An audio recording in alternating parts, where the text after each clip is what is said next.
Selamat siang semuanya. Perkenalkan, nama saya Faris. Udah buat beberapa video ya, monolog untuk data gitu.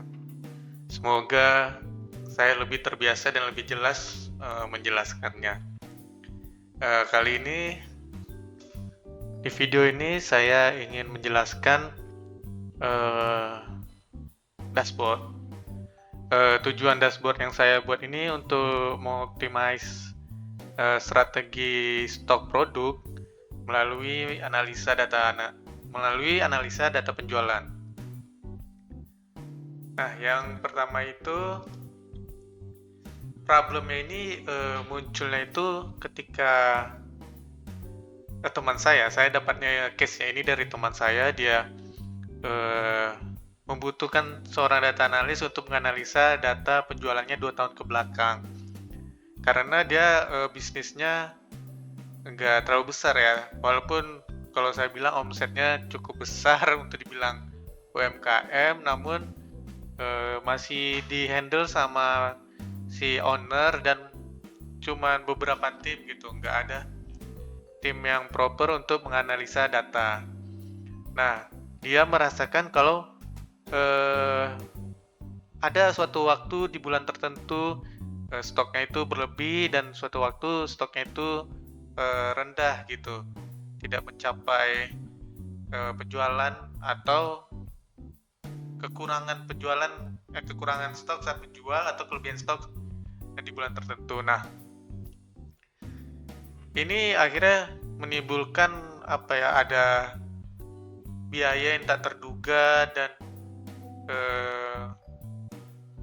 pengeluaran yang nggak seharusnya terjadi gitu. Misalnya di bulan ini hanya seharusnya 1000 stok, tapi ternyata karena nggak kita proyeksikan di awal, jadinya kita ngestok 2000 kan, jadi sayang gitu ya. Jadi apalagi bisnisnya itu tentang retail yang berhubungan sama tren saat itu. Jadi takutnya nanti stok ini malah jadi dead stock yang nggak bisa dijual lagi karena trennya udah nggak di situ lagi gitu. Nah, ini objektifnya secara spesifik saya ini akan mengidentifikasi karakteristik pelanggan, namun tidak spesifik ini ya. Ini akan saya rubah lagi, terus mengukurnya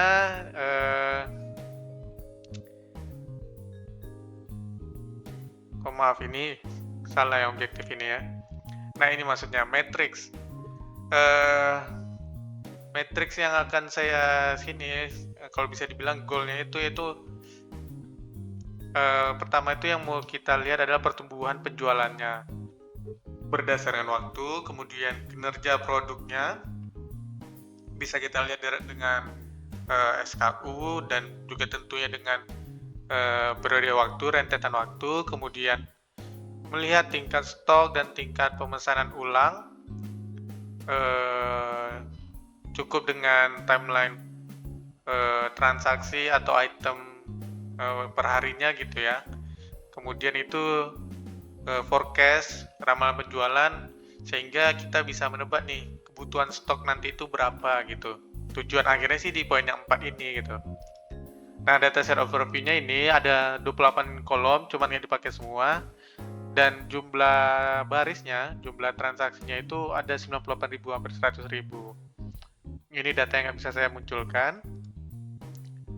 Nah, yang dipakai itu adalah simple aja gitu, tanggal, waktu transaksi terjadi, kemudian SKU, kode unik untuk setiap produk, quantity, jumlah barang yang terjual per transaksi, dan kemudian nomor pesanan, yaitu nomor unik per transaksi.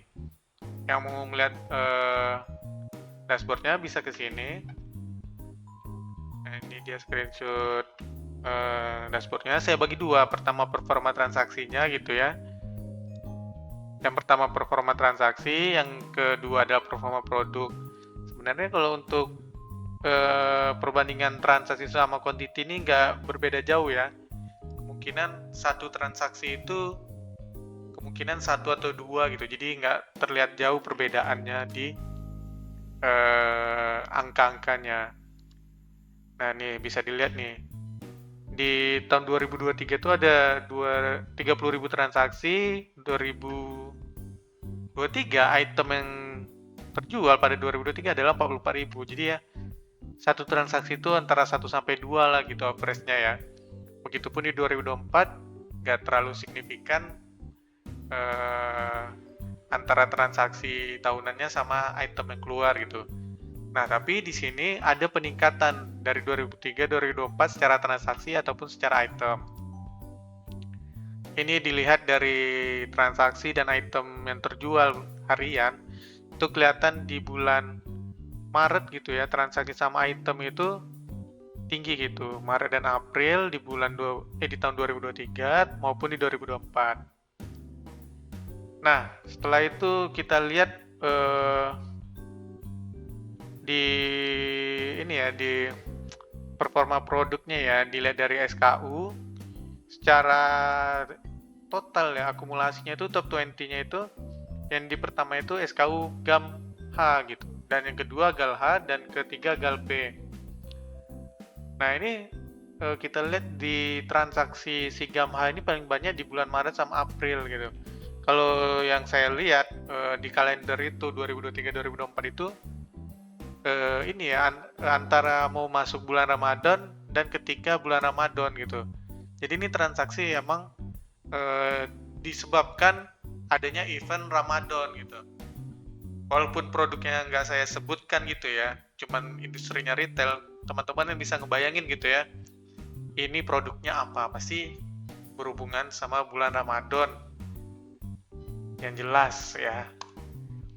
Nah, kemudian ini kita melihat nih pergerakan tren si model produk yang dibuat itu dari tahun ke tahun gimana sih trennya gitu.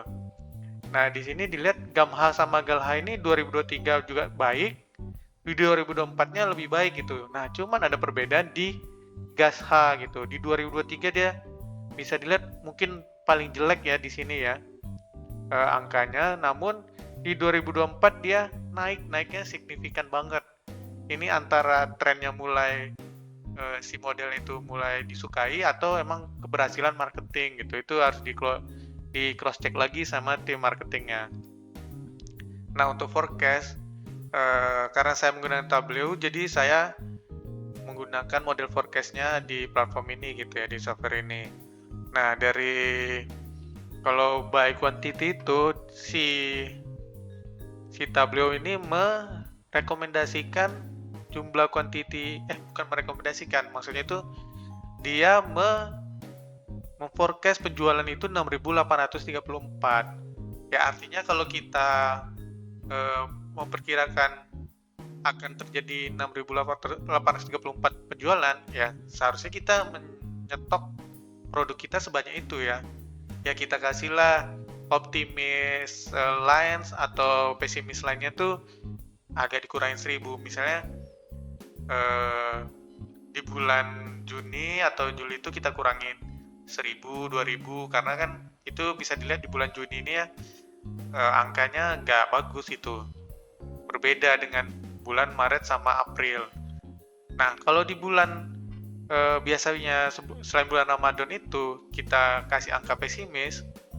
Nah, untuk di bulan mendekati Ramadan itu penyediaan stok kita ada angka optimis gitu, kita tambahin 2.000 dari forecastnya ini 6.834, berarti kita tambahin 2.000 jadi 7.000. Cuman kalau adanya pemasaran yang akan dilakukan ya pasti ditambah lebih dari itu ya, karena si trennya ini di bulan Maret dan April yang waktu Ramadan ini itu tuh bisa dibilang anomali, jauh banget gitu daripada bulan biasanya, peningkatannya 10 kali lipat lebih gitu. Jadi ya itu untuk batas bawahnya standarnya. Jadi kalau misalnya nanti stoknya di bawah itu ya ditambah gitu. Nah, secara summary tadi ya udah terjelaskan sedikit-sedikit gitu, ada pola dan tren penjualan. Ya, terutama tadi di bulan Maret dan April yang bisa dibilang dekati bulan Ramadan dan saat bulan Ramadan. Itu harus lebih dikaji lagi untuk peningkatannya.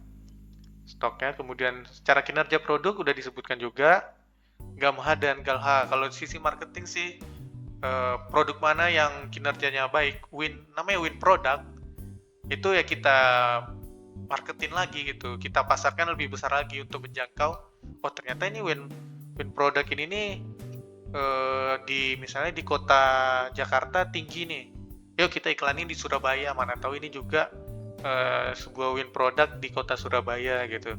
Jadi untuk menganalisa kinerja produk ini ya salah satunya untuk marketing juga gitu. Cuman kan karena ini untuk stok, berarti ya untuk stoknya si GAMH dan GALH itu jadi stoknya lebih banyak gitu. Nah, secara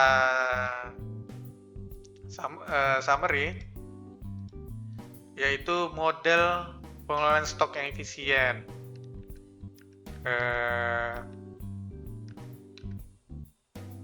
Menggunakan si forecast itu tadi, maaf ya, sorry ya.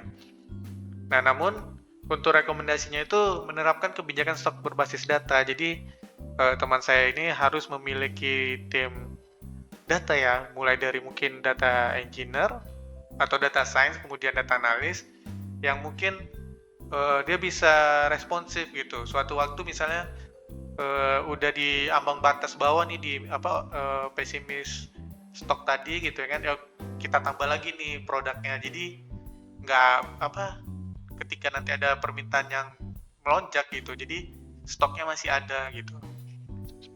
Terus pengelolaan inventaris saya gunakan berdasarkan forecast itu, jadi bisa memicu pemesanan yang sesuai dengan strategi responsif tadi gitu. Kemudian promo dan diskon ya, kalau kita lihat misalnya udah ada stok yang ini udah lama banget nih nggak keluar gitu ya, atau peminatnya sedikit, ya udah kita promosin, kita diskonin gitu, supaya nggak jadi dead stock. Semakin cepat dikeluarin ya semakin bagus.